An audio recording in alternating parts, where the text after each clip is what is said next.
You've heard of video games. They're pretty popular. But what if we went another layer deeper? Games within games. 1 minute you're blasting away infected, the next year I'm a weirdo.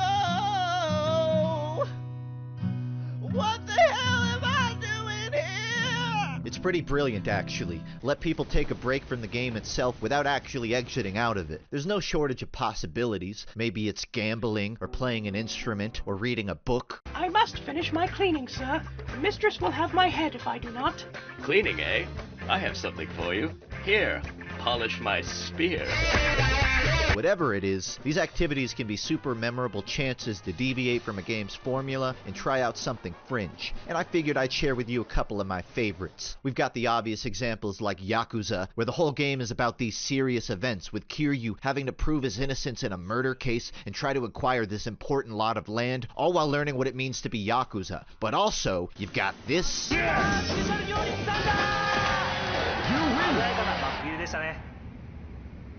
For such a focused game, they managed to cram in all of this extra content. Pocket Circuit, Koi Koi, bowling, catfight, which I'm just gonna let play out for another second. You've got all these classic Sega arcade games stuffed into a game, which also has this.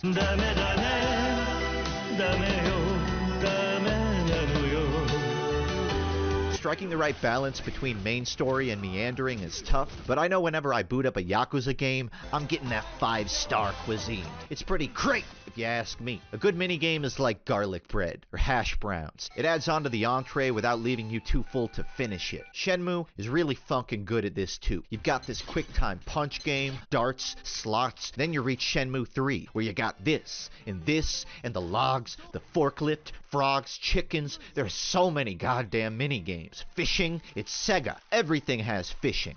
Everything. Something biting. Soggy. Sonic Adventure was a goodie bag. Yeah, you had Sonic, but you also had 5 other characters: Casinopolis, Twinkle Circuit, Sandhill, Hedgehog Hammer.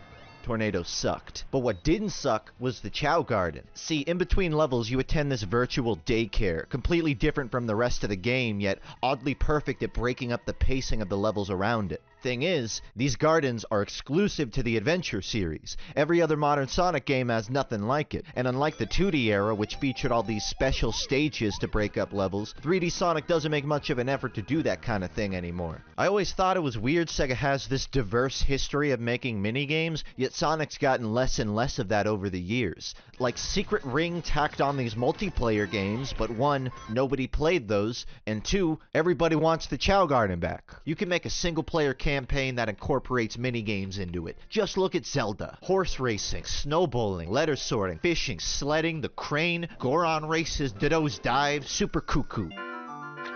Holy shit, it's even got GoldenEye. Even though most of your time is spent progressing a plot or just exploring the world, there's all these different ways to break up the pacing and do something else. And I'm just saying, Sonic could learn a thing or two about this. Then you've got stuff like 64 on the DS, which hands you all these legendary mini-games like Picture Poker, Mario Slides, Snowball Salam.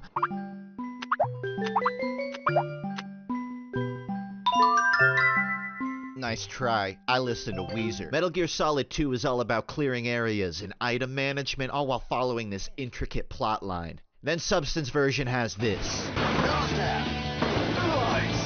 A demo for Evolution Skateboarding featuring Raiden. Did it need to exist? Yes. Metal Gear Solid 3 does not have skateboarding, but what it does have is this. But it is a rescue mission. Rescuing who? Apes. What? Monkeys.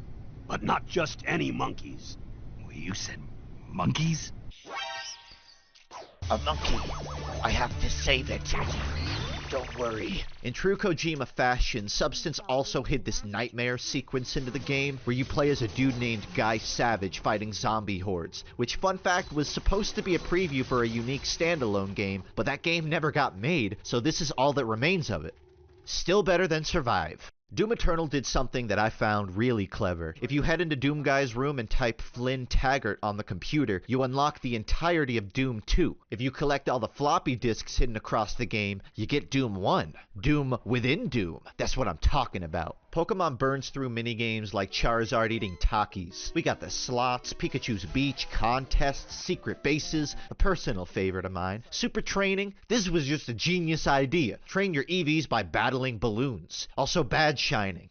Yeah, bad shining. And whatever Wi-Fi Plaza was, I don't know, I didn't use it. And you may or may not count this, but Pokemon Stadium. Can I just... Oh, it's so good. The Lickitung one, the Ekans toss, the Shine Simulator. See, the difference between this and Secret Rings is Stadium's mini-games are actually fun. If anything, Pokemon does not do enough to take advantage of its 900-long roster. And I'm desperately hoping this new game they're working on, Pokemon Legends, learns a thing or two from Zelda in this regard. Kind of like how you find Korok seeds all over the map in Breathy Wethy, I'm really hoping they create some type-based minigames to litter the map in this new title. Because based on the footage we've seen, it's just an empty landscape with nothing to do, and that kind of concerns me. How do you make minigames for a platform fighter? The answer is, make you hit stuff.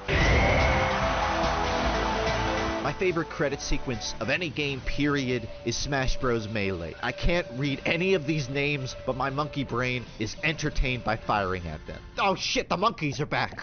Red Dead Redemption 2 lets you play poker, dominoes, five-finger fillet, and I think that's pretty cool. Witcher 3 created an entire goddamn card game for itself called Gwent. And if we're being honest, I still haven't played Witcher 3, but I have played Gwent, because it got released as a standalone on Steam. And as a side note, it's doing much better than Artifact is. As someone who doesn't play card games, I found this one to actually be pretty fun. It's quick fire but methodical. It's not super grindy or overly monetized, and it's pretty easy to understand even if you're not a card junkie. I don't see people talk about it much, but it's definitely worth a look if you're into that kind of thing. Fallout 4 had a bunch of these cute little Pip-Boy mini-games, like this Donkey Kong-style one called Red Menace, or Atomic Command where you shoot down missiles, Grognak, which I hear is basically a full game in itself. My point is, no matter how complex your game is, you can always take it one layer deeper and give players even more stuff to do. Whether that's stuffing in playable arcade games, or making something entirely unique to the title, there's an endless number of ways to accomplish this. God of War...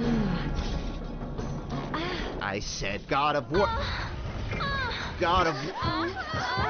God damn it. Divided ties again.